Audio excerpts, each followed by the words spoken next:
Home means to me a safe environment, and it has like the colours you like, your soft toys. I think it means somewhere where you can be comfortable, you can goof off, you don't have to worry about being judged. Home is where there's no demands. Emotionally, you're free to relax.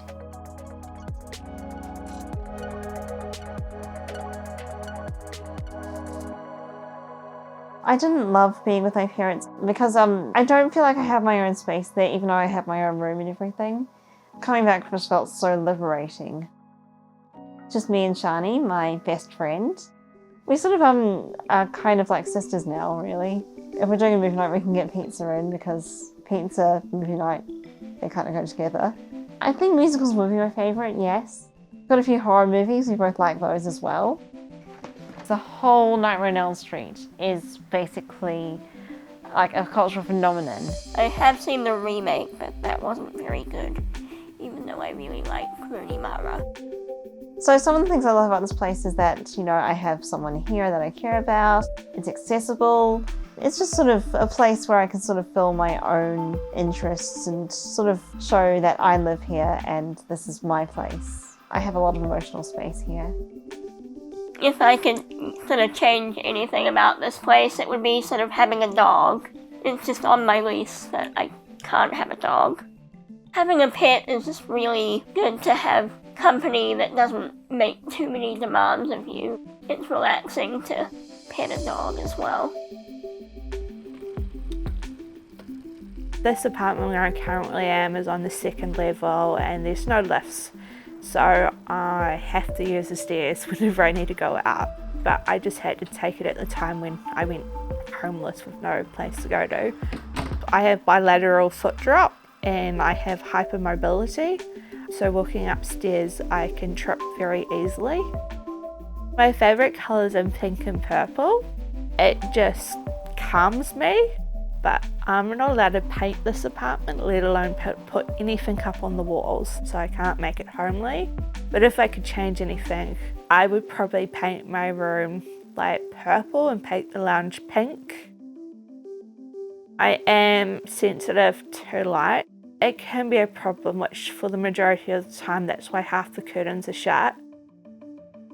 My future housing goals would be to find permanent housing and that it's on the ground floor, and blackout curtains would be very beneficial. Even have the space to have like my family come stay, especially my nieces and nephews. Family means the world to me and I want to be the best auntie as possible. If there was an opportunity to live in a community of autistic people, that would be really cool as well.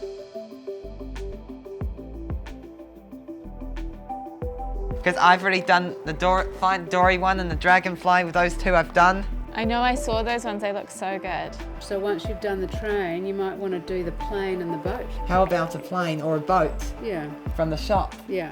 Well, even though George refers to us as Shrek and Fiona, my name is actually Libby, and this is James.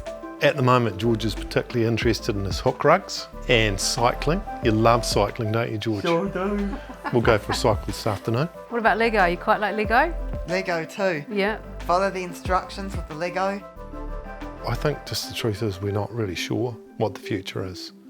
It gets a little bit overwhelming when you start thinking about it, because the realisation is that we won't be here forever. And I think every parent of a child with a disability thinks exactly the same thing. For me, a great place for George to be would be somewhere that is community-based, that's safe and secure, with other adults that are in a similar situation to him. That's how I see George having a really successful future.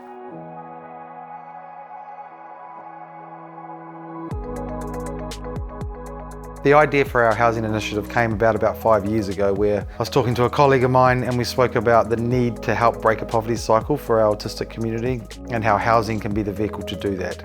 What Autism New Zealand is proposing is to partner with Equity House around building autistic specific properties that are going to create a better environment for our community. And number two, to create an equity model as well for the tenants, where they will be able to take an ownership stake in the property portfolio, which allows them to grow their own wealth. What autistic people need in housing is a safe and secure environment that makes them feel like it's their own. Then along with that, ensuring that we downplay the sensory issues within those houses, so adjustable lighting, double glazing, to create an environment that they can be comfortable in and they can adjust it to their own needs is really, really important. So these will be built as individual units, but alongside that there will be a community area as well, and they can do things like yoga, games night, whatever they want to do, they can decide. So the first part of this journey really is partnering with Equity House to fundraise to build these properties. If we can start small, we can build potentially 6-7 units on a piece of land. We would need about $2 million to do that. If we get $10 million, we can build 5 of these around the country. If we get 20, we can build 10 around the country. So the more that people help and support us in this journey, the more that we can help and support the autistic tenants go and live their own life the way that they want to live, independently of being so reliant on state funding.